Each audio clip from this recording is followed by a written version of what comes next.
So this is one part which children would never like. And like in the sense they have a fear. They think it is not very easy to score marks in geometry, especially in class 9. In class 9, it would really make them all feel like they would feel that this part is very heavy for them. So somehow, but what to do? 3/4, nearly 2/3 of the paper textbook plate is full of concepts involving geometry in class 9. Of course, when it comes to class 10, it gets reduced. But then class 9, we can observe 2/3 of the textbook to have only this part.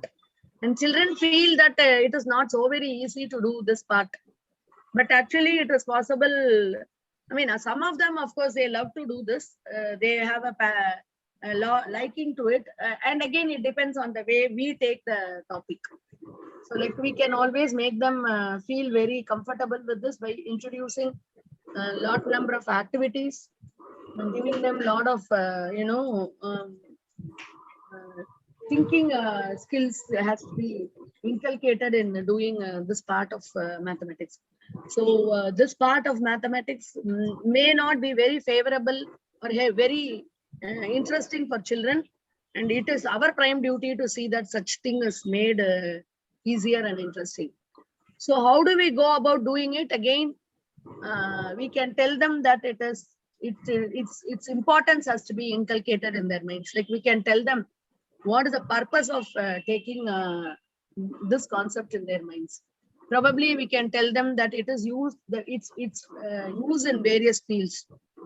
How much it has been taken up in all fields.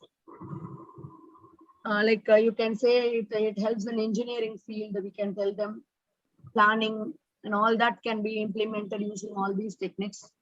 So like we can tell them that anybody who has a interest to take up engineering would concentrate on this, as it involves a lot of concepts which would make a lot of plans, civil engineering, or maybe something relevant to making some plans for any purpose or something like that. We can tell them. We have, first of all, for making anything interesting, if we are going to highlight the purpose of that, it would definitely help the child. Because the child will ultimately understand that it is essential for day-to-day life. If the child doesn't realize how much it is useful, then he or she may not be ready to accept it. So we will make them understand the purpose of learning geometry. And we will also tell children that it is only right from continuation, right from lower classes. We can tell them it all starts with lower class. We need to make them realize the concepts that we have learned in lower class. Say, for instance, like, there's a lot of misconception even in linear pair, simple. When they have 3 different angles, they will say it's a linear pair. They don't give importance to the term. When there are 3 angles like 3x, 5x, and 7x in a straight line with 2 rays, still they say add everything and equate it to 180 and say it is a linear pair. Let us try to make the child understand that I know we are doing it, but even in 8th, 9th, 10th level, when you draw a straight line and draw 3 rays from a point on the line, or 2 rays, and mark 4 angles or 3 angles depending on the number of rays, they very well understand that all these angles has to be equated to summed up to equated to 180. But still they mention the reason as linear pair. They don't understand that it is angle in a straight line. So that part, basically they should understand that if there is 1 ray, the angle, that pair of angles form a linear pair. Otherwise, having 2 rays and then having 3 different angles adding up to 180 is not a concept involving linear pair at all. So let us start from that basic, saying something about linear pair. Even vertically opposite angles, they tend to make mistake. They don't understand the 2 intersecting lines form a pair of vertically opposite angles. They just see 2 rays and they say that if it doesn't form a straight line also, they don't understand that those are not 2 intersecting lines. 2 intersecting lines only would form vertically opposite angles. We cannot otherwise say that it is vertically opposite. So we will insist on all those things. When two lines intersect, they form a pair of vertically opposite angles. So that concept, if that is not insisted on, they would not be in a position to identify which is vertically opposite also. Same way, when you have parallel lines, whenever they say a Z-shaped line, they would take into account that those are adjacent angles. Invariably, without understanding whether it is given in the question that those lines are parallel or not. So that sort of parallel line concepts, the angles relevant to parallel line concept also, they tend to misunderstand. So basically, whenever you start geometry in class 9, let us all start saying about linear pair, going ahead with vertically opposite angles, and then we will slowly move into adjacent angles. Then we will form a linear pair, we will say. So step by step, we need to understand, make them understand or recollect. We need to recollect. And then we have to proceed to the chapter that we will have to take up included in the curriculum. Let us not directly jump into it. By doing all this, when we recall, the child will also be in a position to understand that they know something. When they tend to understand that they know something, obviously they will be interested in learning something new. So let us bring that sort of motivation and make them realize that they know, but still we are extending it further. So that is it which you will be taking up. And slowly moving on to triangles. Then next what we will do is we will go into the concept of triangles after finishing straight lines. So wherein we will not just go draw a triangle. We will talk something about collinear points, non-collinear points. Collinear points means you will say they lie on a line. Non-collinear points, 3 non-collinear points will form a triangle. Let us bring that concept slowly. So when we talk about non-collinear points, we will say 3 non-collinear points are joined to form a triangle. Then we will go to various types of triangles based on the sides and the angles. And then we will talk about various concepts, ASP of triangle, triangle inequality property, okay? And then exterior angle property of triangle. What is an exterior angle? What do we mean by an exterior angle in a triangle? We need to tell them all these things. Because why I am telling you all this, there's one chapter called Lines and Angles. It has everything in it. Whatever they have learned in, maybe I don't know if they have learning it in class 8. But if it is not learned also, if it is learned also, it's better we bring in all these concepts, slowly move to linear pair, vertically opposite angles, then come to adjacent angles, then go to parallel lines and so talk about corresponding angles, adjacent angles, co-interior angles, talk about transversal. Let us say about transversal. What is a transversal? Why do you say that there are angles on both sides of the transversals? Draw pictures, ask them, give them the website, ask them to go into it to find out later if they had developed some interest in their mind. Tell them to do some activities based on the ASP. Let the activity not be genuine like this only. Let them follow their own way. There are some children who will have many innovative ways of doing activities. So leave it to them. Let us not say this is how it has to be done. Instead, let us try to get it from them. Can you suggest a method wherein you can find out what is the sum of the 3 angles of a triangle? Probably they may not go with the method which is mentioned in the textbook. They may go with many other methods. So you can find out, we will try to find out from them. Instead of telling that this is it, this is it, this is it, let us tell them, all of us are familiar that sum of 3 angles of a triangle is 180. Can you please tell me how can we establish this? Let them come out. If they are not able to do it immediately, let us give them some time. Go find out and tell me, where is it that we are in a position to accept that sum of 3 angles of a triangle is 180? Let them come out with innovative methods and we will give them credit. We will tell them, fine. If only you're going to go by a method which is perfectly all right, fine. Take it. Let us take it up. Let us not say, see, you will have to do only like this. It's not, it cannot be that way. It cannot be this way. As we know, our subject has done, there is nothing like it has, there is no boundary. It can be done in any way. But only thing is, as long as it is not in the examination point of view, it is accepted. But if it is going to be in the exam, that's what I keep telling my boys. See, whenever they come with a new method, it is absolutely accepted. But a stranger who is going to correct your paper may not be very familiar with the method you mentioned, and they may not have patience to look into your method. Under such circumstances, it's better you go by the book method to safeguard your position. But I would always say what you're doing is right. I'm not saying what you're doing is wrong, because there are various ways of approaching any question.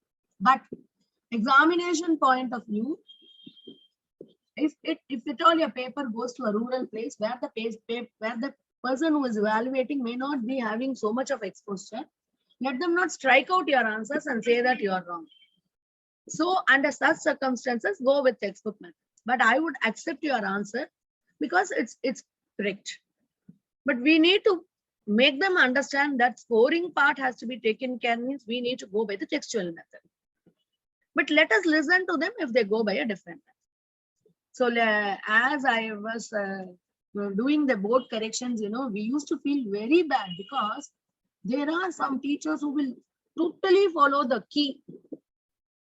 Even with slightest variation in the method, they would say it is wrong and they will score out without having some patience to look into the method. Pathetic it will be. You will feel very bad when we look into those papers, no? When we scrutinize the papers, no? As examiners, we will find it we'll feel very bad. The child would have arrived at the last step of the answer would have been wrong, but throughout it would have been correct. The teacher who is evaluating wouldn't have noticed the method. They would have only seen the marks and they scored. This is why, Malti ma'am, I'm telling you, it's mere luck that favors during the board exams. That is how you must have also lost mark. The person who is evaluating may not be ready to listen. I mean, take some importance, give some importance. That is how we tend to lose marks. Losing marks is not just because we do not know something. It's again luck that need to favor us if we want to get marks. Right. So this part of geometry has so many other concepts which are not there in the textbook that need to be realized by all of us. And that has to be brought into the mind of children. So as I was telling, I'm not going with the methods which are there in the textbooks that all of us are familiar. We all are seasoned teachers. We needn't have to go into introspect on all those. Now coming to triangles, as I have told you, all those are available in the textbook. I know all of us will do it. But for that, there are some concepts which were not mentioned in the textbook. And we need to make children aware of all those things. And let us look into all those type of questions. So I am trying to give only that type of concepts which involves all those types. Okay. So it's something like first thing is the median. So this median part and all, everybody will have to make the children aware of all these things. I'm sure we are doing it, but in case it is not being done by any of you, it's better we do it, because these concepts which are not there in the textbook plays a very vital role in all the higher levels. So we need to give all these ideas in their minds. Okay. So it is median. So median is nothing but the line drawn, as you all are aware, you know the explanation for median. So we can always tell them about what is a median. There should be no misconception. Again, we should tell them what is a median. We should tell them slowly. We can say that every triangle has 3 medians. And then the point of intersection of all the medians, we need to tell them. So all that has to be informed to children. And then that is centroid. And then we have to say about a property in centroid. Centroid divides each of the medians in the ratio 2:1. All these concepts need to be introduced, though it is not there in the textbook. So we will go ahead saying all these things. We will tell them that this is it. You need to know, though it is not there in the textbook. Then the next one is supposed to be orthocenter. Now, when you talk of orthocenter, we will be introducing altitude. Altitude means the moment we use the word altitude, I don't know, the children start telling height, height, height. When I use the word altitude, immediately they will say height. What is that height? What does that height mean? They don't use the word that it is a line perpendicular. We have to say, you have to repeatedly say. And if you put pictures like this and explain, it would more get registered into their minds. So we would say altitude is nothing but a perpendicular from the vertex to the opposite side in any triangle. There are three such altitudes.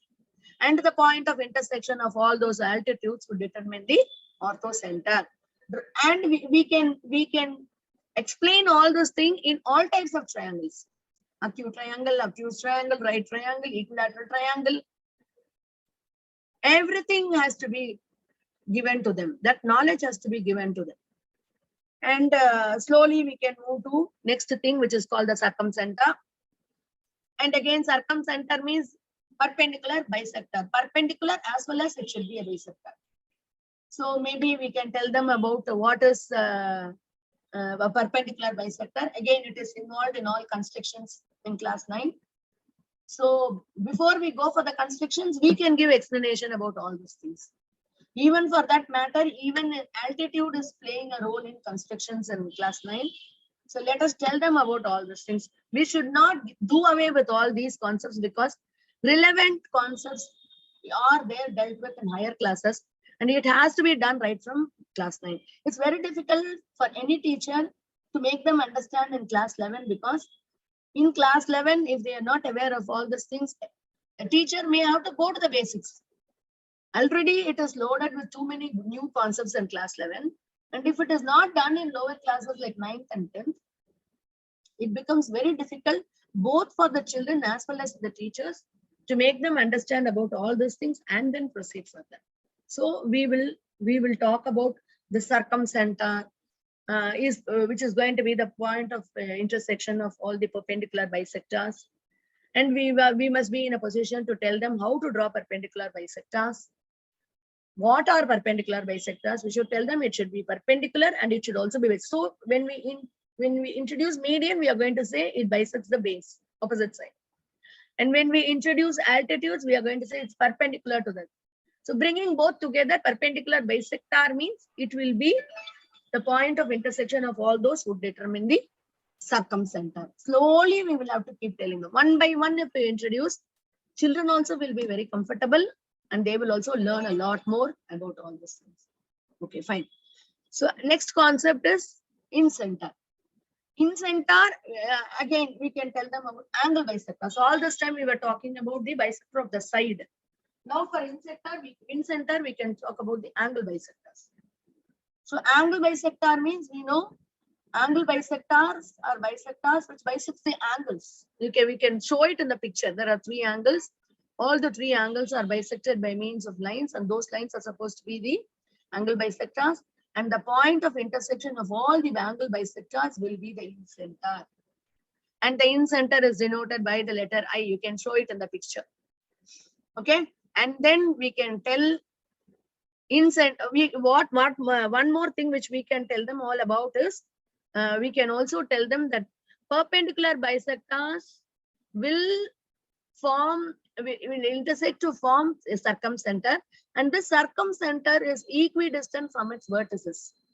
So what will happen if you locate the circumcenter and you take the distance between the circumcenter and any one of the vertex? It would be the same with all the other 2 vertices also. And so if you draw a triangle, a circle, the circle would pass through all the 3 vertices of the triangle. So same way we can say about it even in incenter. But what is the difference between that has to be explained to them. Incenter is equidistant from the sides, circumcenter is equidistant from the vertices. Only if we tell them all these things by demonstrating it with a picture, that will get registered into the mind. And please tell children, I know we are doing it, the geometry part has to be dealt with only with pictures, and mere picture would make things all very easy and simple. So we have to keep telling them about all these things. So after introducing all these 4 concepts, maybe slowly we can go in to say about circumcircle and incircle, circumradius, inradius, and we will ask them to do a lot of lab activities using paper folding in geometry. And we can ask them to do all these activities in all types of triangles, like You can tell them to do it in acute angle triangle, in right angle triangle, in obtuse angle triangle, in equilateral triangle. Let them do it in all types of triangles. Let it not be something like it is introduced only in one or two types, because they will be stunned to see a lot of results coming out. They will observe some triangles will have the circumcenter to be, orthocenter to be inside the triangle. Some orthocenters will be outside the triangle. So, it will be very nice to see so many ways of arriving at results, and they will also be happy to investigate one such a thing and arrive at some results. As and when they come across results, constructions are doing it, they will be in a position to understand that it's very easy to accept the results that's put in the book with bold letters. Books has many bold letter sentences, but it will be highly appreciated if they do it in the form of an activity. So make them do a lot of activities in all these, and once they do a lot of activities, obviously it will get registered in their mind, and there is no possibility of that to get away from their mind. So the best thing to do in geometry is to allow them to introspect by making paper foldings with perpendicular bisectors, basic paper folding activities like median, orthocenter, circumcenter, and all can be done. You can take that all as lab activities. Give them a lot of lab activities pertaining to all these concepts, and that would give them more of clarity in this aspect. So this parts, all these are not there in the textbook. So request, let's all do it and make the children understand. Now coming to congruence. Again, lot of confusion in congruence. As long as they don't understand what is the meaning of congruence, it's very difficult to accept this concept. Never I can see children understand it if there is no proper way of explanation given to it. Everybody would say SAS, SSS, RHS, ASA, AAS, and all that. Fine. But is it relevant to the definition? Orientation has to be taken care. You have to keep telling them what is congruence first of all. When you superimpose one on the other, both will coincide exactly. You won't see what is behind when you see from the top. You won't be able to say what is top, what is at the top when you see it from the behind. Tell them all this. Once we tell them all this, they will understand that when one is superimposed on the other, both will coincide exactly. And what are the various ways by means of that, of which that could happen? Tell them about all the 6 parts, 3 sides and 3 angles. See, if one criteria would involve one of the 3 of the 6 parts. So the remaining 3 would be what is called CPCT, corresponding parts of congruent triangles. Initially, only if we give them all these explanations, there should be no difficulty for the child to understand it in a very, very precise manner. So before we start doing sums and congruence in class 9, let us tell them very clearly about what is congruence. Ask them to cut triangles which are of same size and different colors, and make them understand why it is supposed to be congruent to each other.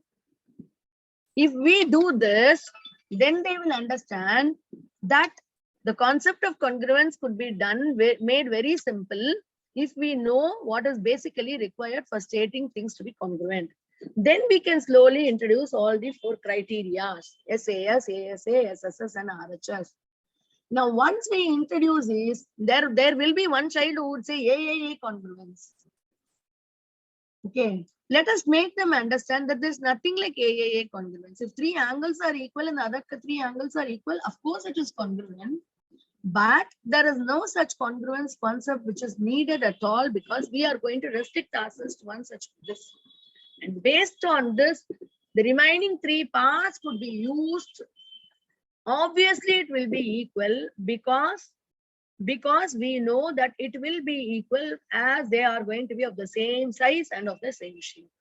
So tell them about the congruences by giving them a lot of paper cuttings, like which I have placed it on the screen now. Ask them only to do it. We will not do it. They will only do it. Tell them, ask them to come with, whenever you teach geometry, let them come with papers, color papers, scissors. Allow them to do. Give them the concept. Tell them, come on, come with it. They will be coming out with a lot of, many other results also. They would say, ma'am, I have got this as 2 triangles to be congruent.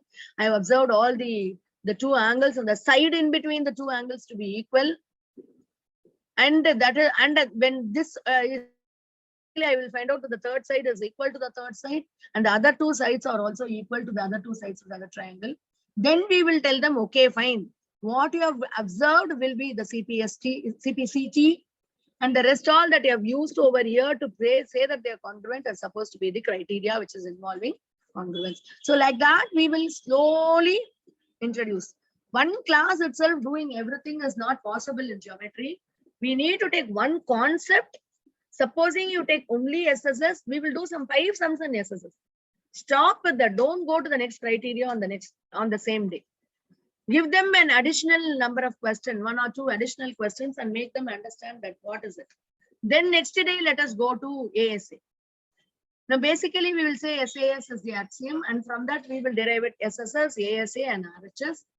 And we will tell them one by one. First, we should tell them what is an axiom. Then only we have to go in for theorems, congruences, criteria, and all those things. We have so many terms, you know, what are axioms, what are theorems, what are postulates. We need to differentiate all that by telling them, this is it, this is it. Once they understand those, once they make themselves familiar with all those, you know, terms, it would be easy for them to implement it as and when they proceed to the higher concepts.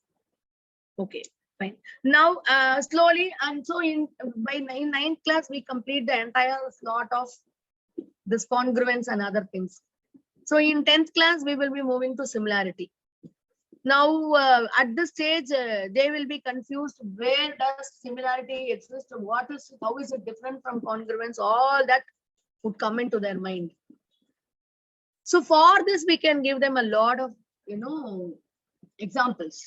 Say, for instance, for similarity, how do we bring in the concept of similarity? We can say that similarity doesn't involve the same size, but it would involve the sides which are in proportion, but the angles would be the same. So give them that concept.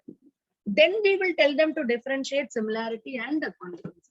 There is no need for us to give the definition directly. Let us not directly say what is similarity. Tell them to ask them to observe a stamp size photo and a passport size photo, and tell them, see, this is it.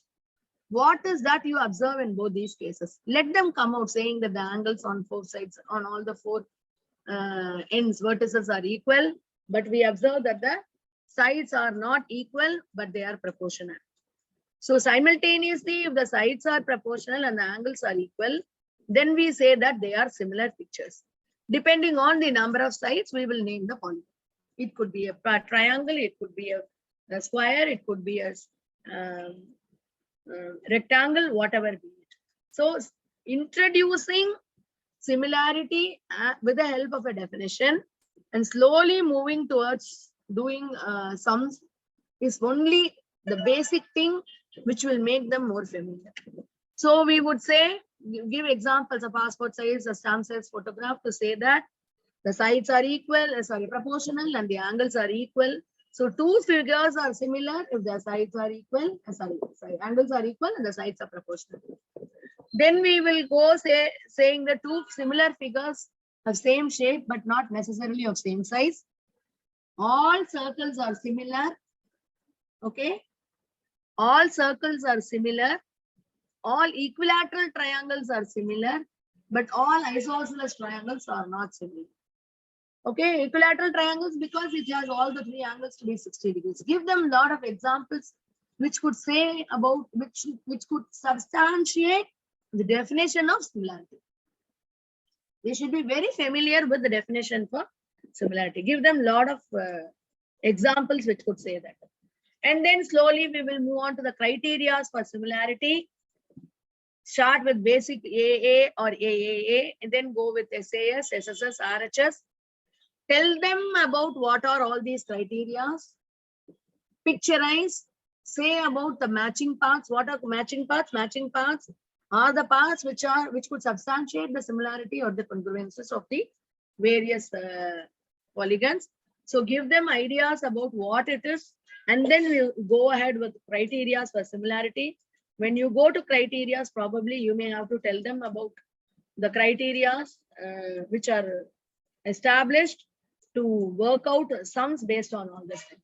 So textbook in the class 10 level NCERT textbooks, many number of questions exposed to many type of questions, which would involve which could involve the concept of median. It would involve the concept of the criteria. So many concepts are involved.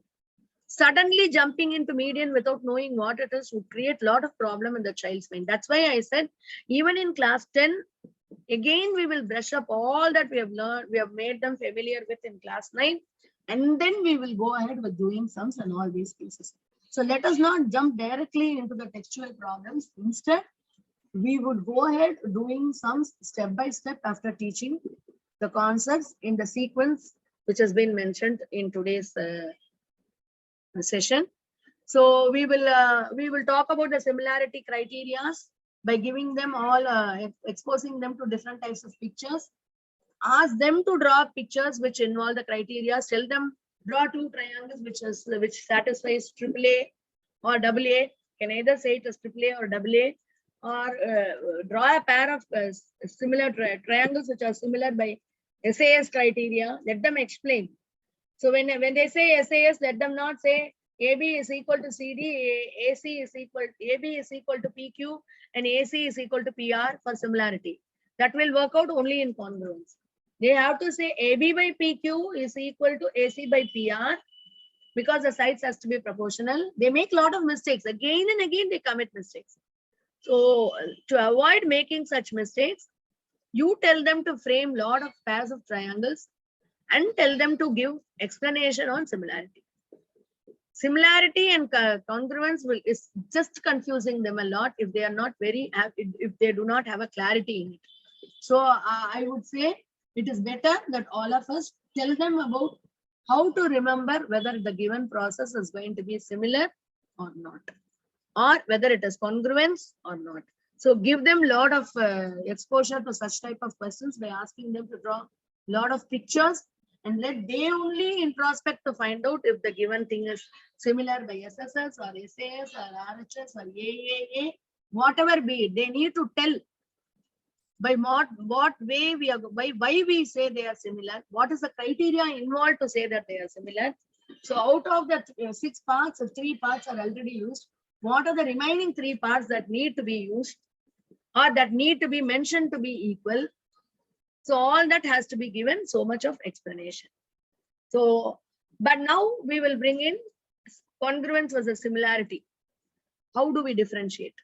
So in congruence, we observe both corresponding sides and angle are equal, whereas in similarity, corresponding angles are equal, but corresponding sides are only proportional. We have to tell them.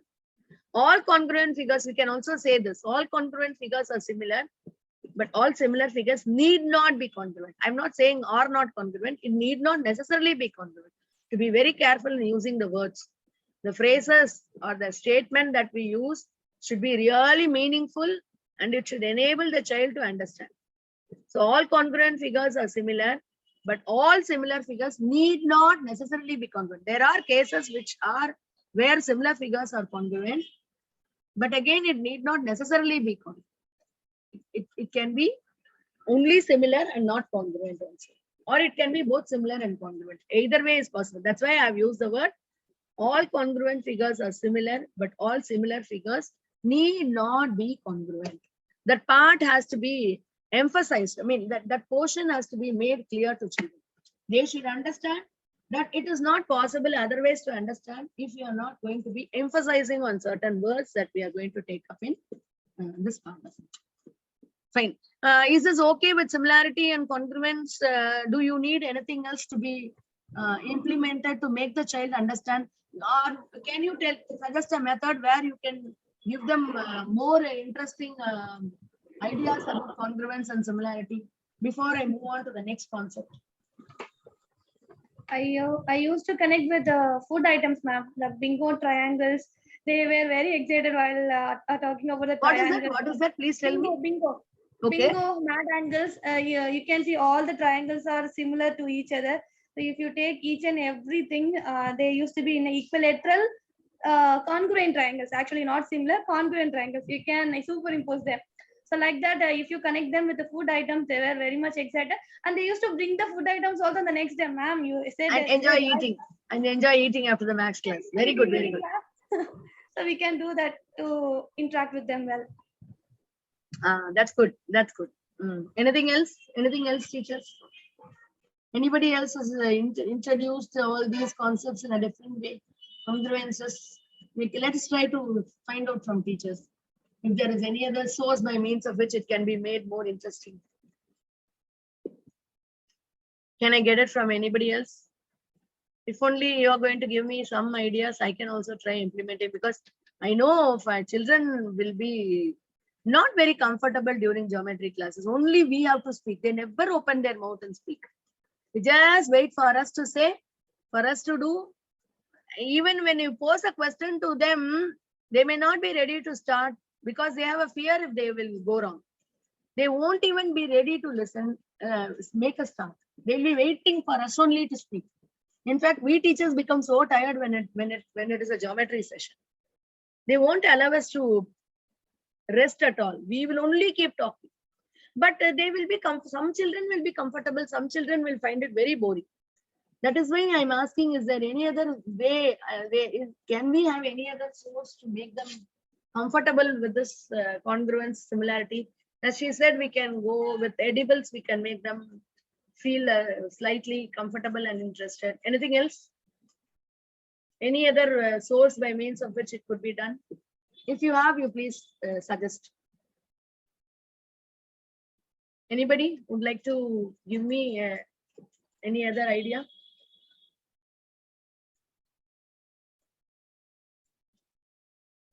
No other method? Okay, fine. So what to do anyway, somehow we have to make them understand that it is a part of your syllabus and you need to do. And what best we can do to make them happy or comfortable, we will try. That's the only way. So important aspects about similarity and congruences. In both similarity and congruence, we need to take up the orientation of the triangle. What do you mean by orientation of the triangle? The way the triangle has to be named. That is very, very important. If it is ABC and PQR, no. If it is ABC and QPR, by mistake also somebody should not write ABC and PQR. That orientation plays a major role in both the cases. So we need to give so much of importance to the orientation of the triangle. Orientation is nothing but the way the vertices are arranged to name the triangle. The way the triangle is named, that need to be taken care of depending on the congruence. So we need to see if we will have to start with one particular vertex and go ahead with the same vertex correspondingly to the other triangle. So that orientation has to be taken care in both cases of similarity and congruence. The triangle is to be named corresponding to its matching parts. Matching parts means whichever be the congruence, which are the 3 parts out of 6. Maybe 2 sides and 1 angle, or 2 angles on one side, or all the 3 sides, all the 3 angles. So depending on the criteria, we should be in a position to name the triangle also. And again, when we use the 3 parts, the rest of the 3 parts should be named as CPCT or CPST for us to arrive at the result that is needed for proving any result in all these types of questions. So CPCT, CPST and all depends on the matching parts and how we go about writing the remaining 3 parts in it. Now coming to theorems which are there. Now you know every chapter has many results which are named as axioms, theorems and all those.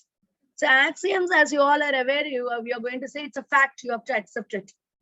It's a fact which has to be accepted. Say for instance, a straight line, when you have a single ray drawn in it, it has a pair of angles which are supposed to be summing up to 180 degrees. It is an axiom. Why do you say it's an axiom? It's a fact which need to be accepted. So an axiom is a fact that is accepted. And using that axiom, we can prove many results which are called as theorems. So when it comes to theorems, you can say Pythagoras theorem. When you teach Pythagoras theorem, we are not here to learn how to prove Pythagoras theorem. In fact, after proving every theorem, we can ask the children to do some activity to establish. I know it can also be done as an in class 9 level, maybe we can ask them to do some properties and quadrilaterals. When we come to it, we will see. When it comes to triangles in class 10, when you go to similarity, we are slowly moving on to proving some theorems like basic proportionality theorem, Pythagoras theorem, converse of Pythagoras theorem, and so on. So when we are not here to find out how to prove that theorem, but we will try to understand why do we prove such theorems. We have a reason behind the proof of such theorems. In what way it is going to be helpful to us? That has to be said to the children. Its application in trigonometry. Trigonometry, they are exposed to trigonometry in class 10. And this Pythagoras theorem plays a major role with right angle triangle, and therefore you can say it is also, trigonometry also plays its role only with right angle triangle. So Pythagoras theorem is applicable in trigonometry. You can associate. And it is also applicable to applications of various angles in ratios of various angles in trigonometry, which is supposed to be a separate chapter called heights and distance. So application of trigonometry is nothing but going to be basically on applying Pythagoras theorem. So this Pythagoras theorem has got its own, advantage. It can be used everywhere. You can use it in trigonometry. You can use it to find out how heights and distances of certain objects without reaching it. Standing below and finding out what is the top of a pole without climbing the pole. All that, you can do it using, heights and distance. And in turn, this heights and distance can be even implemented using this Pythagoras theorem. And then, if you want to build a park with so many, playing materials like slide and all that, depending on the age of the slide, the age of the child, we may be in a position to find out the depth of the slide. How slanting can it be, all that. This all can be done as an application part of this Pythagoras theorem. So application of Pythagoras theorem in lower classes in day-to-day life. Example, using it in a playground to make slides according to the child's category, whether the child is this age or if there's going to be an age higher than that, it can be made more steep. So all that, you can use this Pythagoras theorem to implement those type of concepts in it. So we need to tell about the purpose of the theorem once we prove the theorem. Then coming to midpoint theorem that we have in class 9. Again, midpoint theorem means we will be connecting the midpoints of all the three sides of the triangle. And you will observe that there are so many activities that could be done to prove midpoint theorem. Please let us do those activities as lab activities, because anything practically done to get registered into your minds in a very effective manner than speaking orally and telling them that this is it, this is it, this is it. You keep telling them something and without performing it, practically they won't be. First thing is it won't register in their minds. Second thing is they won't be able to understand it quickly. So we need to prove theorems and give explanation as to how those theorems are useful in proving many other results. This Pythagoras, midpoint theorem is one theorem which is relevant to joining the midpoints of the sides of the triangle. And using that midpoint theorem, it's possible for us to arrive at so many other results. Say, for instance, when you join the midpoints of all the three sides, as I've shown it in the picture, it's possible for us to obtain 4 congruent triangles. How do you find out if those triangles are congruent or not? You have to see that if it is applicable to the definition of congruence. Same way, it can be extended to proof of BPT, basic proportionality theorem, and so on, so many other things.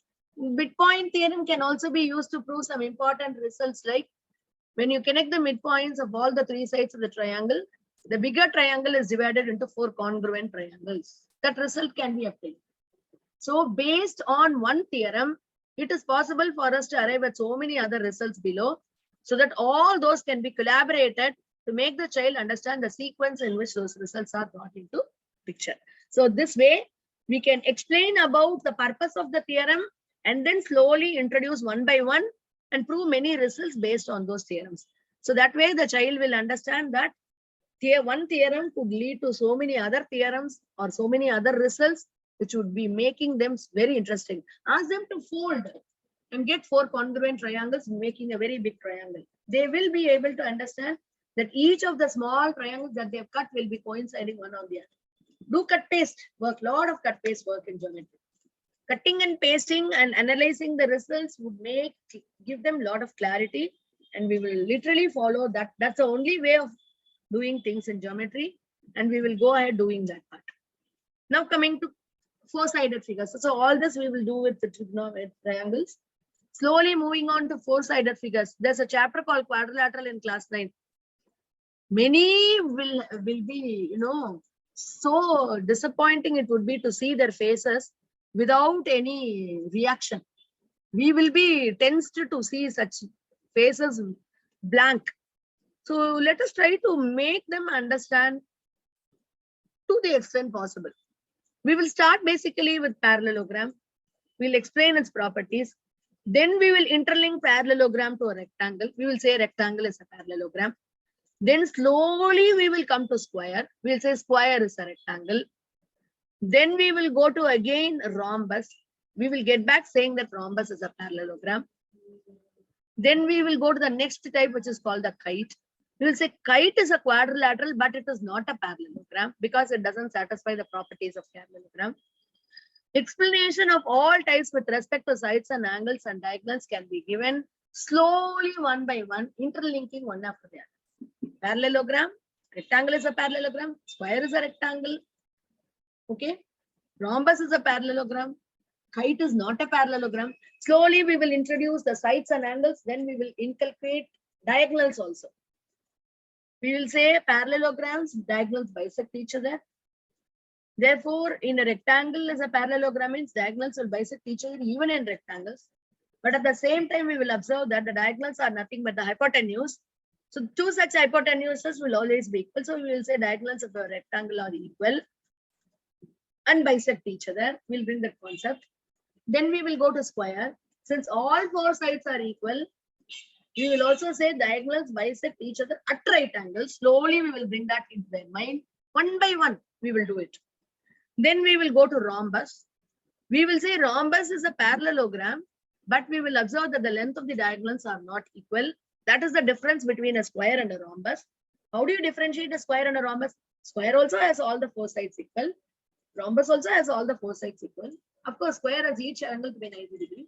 Rhombus doesn't have each angle to be 90 degrees, but opposite angles are equal because it's a parallelogram. What can you say about the diagonals? Diagonals of a square are equal, but diagonals for rhombus are not equal. So one by one, we will start giving them some sort of link. When we link one with the other, the child will also understand how to differentiate different types of quadrilateral. Okay, so explanation to be given step by step to make them understand the concept in the sequence. I hope I'm not boring you, teachers. I don't know if I'm boring you. You can just tell me. Please tell me if I can proceed with by any other method, because I know geometry is not very interesting for many, but still when it's there included in the syllabus, what best we can do to make it easier, we are trying. I am trying to tell you. And if you have anything from your side to tell me also, it would be nice if all of us share it. So please tell me as and when we proceed. So then coming to the proofs of the theorems, what are theorems, where are they applied, and how need to explain the statement before proving it, because some of them will know the proof of the theorem, but they won't know the statement. Question would be to state and prove. They won't know the statement. Without knowing the statement and proving the theorem is meaningless. So first, the site of the theorem we should make them understand about the statement of the theorem. So before we start proving it, we will make them understand the statement of the theorem. And then we will tell them, let us draw a picture. So emphasize the necessity of pictures in geometry for clear understanding. Without picture, nothing is possible in geometry. We should make the child understand. Then insist on stepwise approach to go for a better understanding. See what is given in the question. Then understand what has to be proved. See if there is any construction required. Then we will go to the proof part. So tell them to write in the sequence given to prove. And if construction is needed, construction. Finally, go to the proof of the theorem. There is nothing like we will have to rush to give the proof just like that which we have mugged. Don't allow them to mug anything in geometry. Mugging cannot happen in geometry because there is a tendency for the question to have a twist in it. If they have to ask something extra in it, the child should not be misleaded, because if the child doesn't know what is asked and if the child doesn't know what has to be done, the child will be misled. So we will make them understand the question, explain the statement before we start, emphasize on the necessities of the pictures in geometry for clear understanding, and insist on stepwise approach to have a better understanding. So if this sequence is followed, it might be very easy for them to understand and make things more easier. Okay, so that's it. Then applications of theorems. They might be wondering what is the necessity for us to learn. So as I told you, Pythagoras theorem means, why do we learn Pythagoras theorem? Has to be inculcated in the mind of the child. And when we say Pythagoras theorem, I know every student will say a squared plus b squared is equal to c squared. What is a? What is b? What is c? What is Pythagoras theorem? A squared plus b squared is equal to c squared. What is a? What is b? I don't know. Don't your students say this? I don't know. They say this to me, and I've seen them saying it in many places also. Agree with me, teachers? Will they say it or not? Yeah, ma'am. Yeah, ma'am. They will say the statement only. If I'm suddenly continue with the question where we use that, means they will be stumbled with that. They will never say the statement. They won't know the statement. You know what they will say? That's all they will say. That's all they will say. I have observed it in many cases. Whenever I say, can you say what is Pythagoras theorem? Miss, a squared plus b squared is equal to c squared. What is a, child? What is b? What is c? This is again a problem in geometry. They will mention angle x, angle y, angle z in the proof, but it will not be there in the picture. They will never mention which is x, which is y, which is z. They would say angle 1, angle 2, angle 3. Which is angle 1, which is angle. Sometimes they said, Miss, I have marked it in the question paper. We have to tell the child, please draw the picture first. Anything to do with geometry, immediately draw the picture. Try to understand what is given in the question. Write what is given. Write what is to prove. Then go for the proof. Please let us tell them. Repeatedly, when we correct once and tell them that they go wrong there by cutting marks, next time automatically they will come out with saying that they have lost it because it was not done, and next time they will do it. Simply let us also not try giving them marks just like that.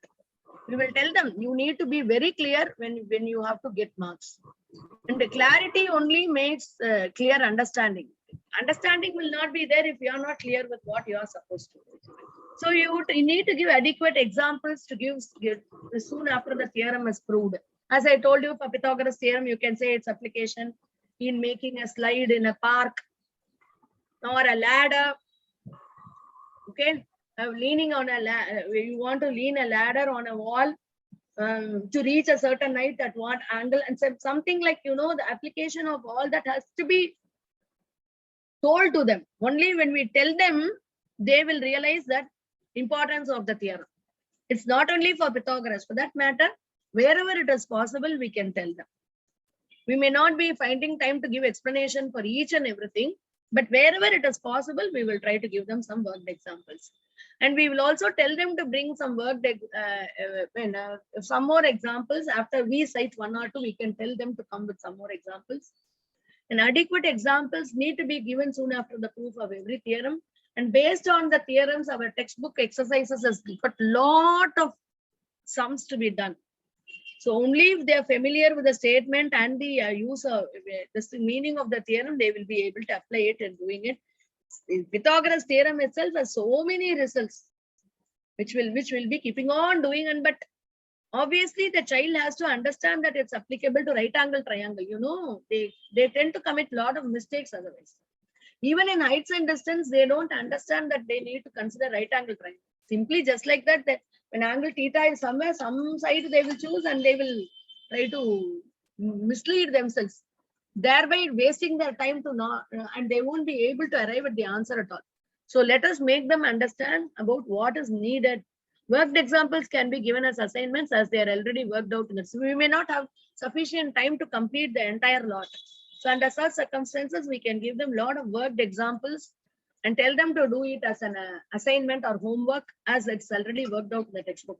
So exercise problems alone we will work out, work the examples and all, we will leave it to them to analyze and do it because it's already worked out in the textbook. Let's not spend time on doing that because we may not have sufficient time to complete if we are going to go. We cannot rush also in geometry. We need to go very slowly. Per day, we will be in a position to answer after all some 3 or 4 sums. Fine. Only if we are able to, if the child is able to understand 1 or 2, he will be in a position to do the rest by on his own. So slowly moving would make them do things on their own instead of we people exerting ourselves. So we'll go very slowly, introducing the concepts and making them understand. So proofs of the theorems, ask them to name the angles in the picture and not in the question paper itself. Let them understand that it has all got to be there in the answer paper. Okay. Now, basic prerequisites for the geometry. Explain its benefits in day-to-day life. We can tell them how geometry is being used in their day-to-day life in case they wanted to, its importance in engineering field. And above all, we can also tell them it is allowing you to think out of box. It's not going to be a monotonous calculation. Mathematics means it need not necessarily be calculation. To avoid a monotonous way of doing calculations, let's go out of box to think something strange, something different. Motivate them by telling all these things. Why always having a calculation part, doing calculation and making us all become very tired?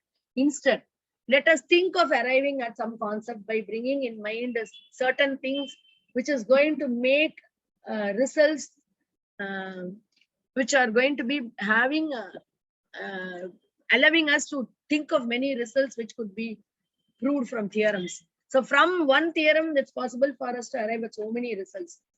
So that way we are, it would be a sort of, giving us a lot of thought-provoking process at this.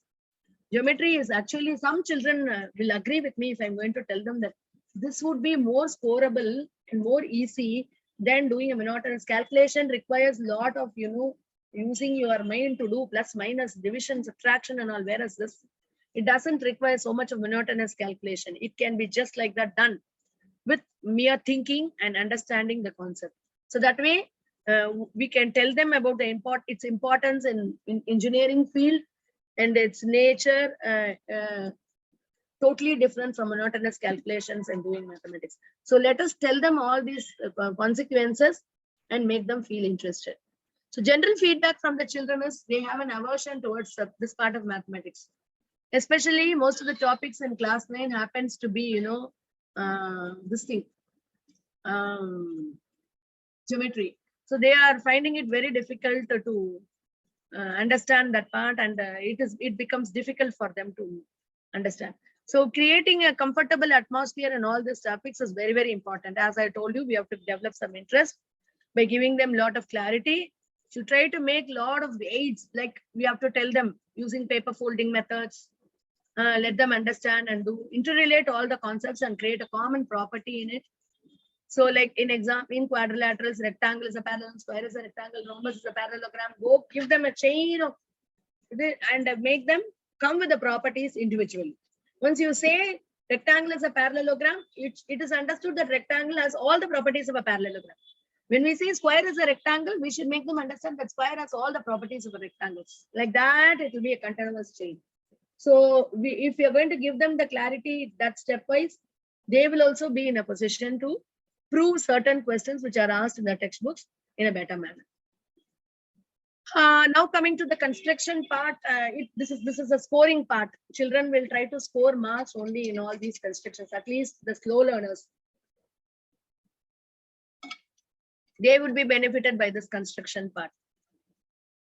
So we can tell them that we need to take care of accuracy part when we do some constructions, and we get constructions to be done in its own way. It cannot be thick dark shading. It has to be very thin. It has to be sharp, and it should not be a shaded line. And certain measurement of angles should be using ruler and compass in the higher level. You cannot always use a protractor to arrive at angles. You need to use a ruler and a compass to do some this thing. What is that? Construction of angles. It should not be using your protractor always. There is a need for you to understand that it has to be done using ruler and compass. And every construction should have a conclusion at the end. They fail to do it. They construct a pair of congruent triangles. What they do, they fail to write which are those two parts which are really congruent. So give them an information to remember that conclusions has to be given for every construction. If a line is dividing a given line segment into two equal parts, we need to mention which are those two parts which are equal.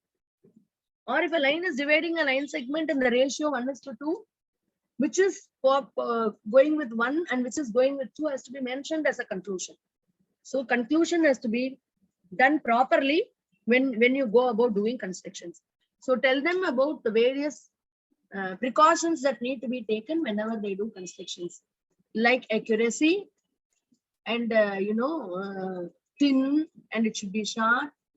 Measurements all to be done very very precisely without any shaded or artwork should not be done in geometry part. Tell them all that. And initially we did constructions based on criteria. Then slowly in middle school level we used ASP to do my constructions. Then in step by step it's inclusive. I'm coming to tell you that when we do the second step, we need to talk something about the first step. When you go to class 9, we need to tell them about the thing that we had learned in the other two classes. Then in class 9, we started constructing where they had not given you any criteria, but they would have said the sum of two sides, the difference of two sides, the perimeter of the triangle will be given, and they will tell you to construct the triangle. So that's the third stage. Finally, they would also ask you to construct a triangle similar to the given triangle. So even constructions goes in the sequence, in the order. But when we go to the higher order, it's better we recollect the previous constructions that we done in the previous sessions, previous classes in the previous year, and then come to such type of constructions in the higher level. So that sequence has to be maintained. And every concept has certain properties that need to be listed. Whenever we specifications we need to make, like quadrilaterals, like white trapezium and all, doesn't have the property of parallelogram. So separately we need to analyze those properties, and then we need, whenever we prove any result, we need to give the reason behind using the results that we are using to prove another one result. That reasons has all got to be mentioned whenever we want to prove certain results. So we have to tell them. Supposing we are saying it's a parallelogram, we need to mention why it is a parallelogram. Maybe we can say both sides are parallel. Both pairs of opposite sides are parallel. Or we may say that one pair of opposite sides are both parallel and equal. So whatever be the result that we use to establish the result has to be mentioned in the bracket. So we need to tell them about all those things. So as a part of geometry, I thought I will do something with coordinate geometry also. Again, that is there in classes 9 and 10. 9th, of course, it has only to do with plotting and all that, forming a rectangle, forming all that is very simple. Children are able to do graphical representations. And coming to 10th level, slowly in coordinate geometry, we are introducing the concept of abscissa, ordinate, origin. So whenever we strike at one chapter, we need to tell them about all the basic criteria which are needed. Abscissa, what is abscissa? You don't know. What is an ordinate? What do you mean by saying a coordinate of a point? How do you represent the coordinates of a given point? Let us tell them all that, because they will definitely miss it out if we are not going to give them a recalling session. So after giving all that, slowly for class 10 level, we are moving to various formulas, which means derivations has to be done, and application of all those has to be done by us. It's all done by us. But before we start implementing all this, we need to tell them about what is required when we strike at one topic, and then proceed with all these things step by step, so that they don't miss out anything. So if we do it this way, there are two things. First thing is the child will be familiar and he will develop some interest. Second thing is, no doubt will raise in their minds. In case they've forgotten also, if we recollect, it will all. So all these distance formula, section formula, midpoint formula, centroid, etc. All these can be derived. Please let us all not give the formula as it is. It is very essential that we draw a rectangular Cartesian coordinate system and then we tell them how did we arrive at the distance formula, what are the benefits or what are the purposes, or where do we use the distance formula, and what is the purpose of section formula, where do we use it, what about midpoint formula, when is midpoint formula applicable, finally centroid that we had learned, how does it occur, how can we determine the coordinates of the centroid using this thing of the angles. So if the angles are given, it's, I mean, sorry, if the coordinates of the points are given also, it's possible for us to determine the coordinates of centroid. So everywhere we need to make them understand about all that, which is possible only if we do some derivations. Derivation has to be done. If we don't do derivations, then first thing is they will get confused. What is what will not be there in their mind. Second thing is there will be no acceptance. As I told you yesterday also, nothing in mathematics can be accepted if it is not proved. So at all stages, we will try to prove and say, establish our result and say that this is why we go with this result. If you don't tell them, establish the result, and if you just tell them this is centroid formula, this is section formula, this is midpoint formula, they won't be happy. Instead, if we derive and make them understand as to how it has been obtained, they will happily accept it. And of course, if we are going to also tell them the purpose of those formulas or the purpose of the concept, its application in day-to-day life, it would rather make it more interesting for the child to understand and analyze it. So it's all essential that all of us at some stage or the other make the child realize that everything in mathematics has got its own proof, and that proof, to the extent possible, we will try to extend it to children also, so that they would accept it with full satisfaction and apply it. So that is it from my side as far as geometry part is concerned.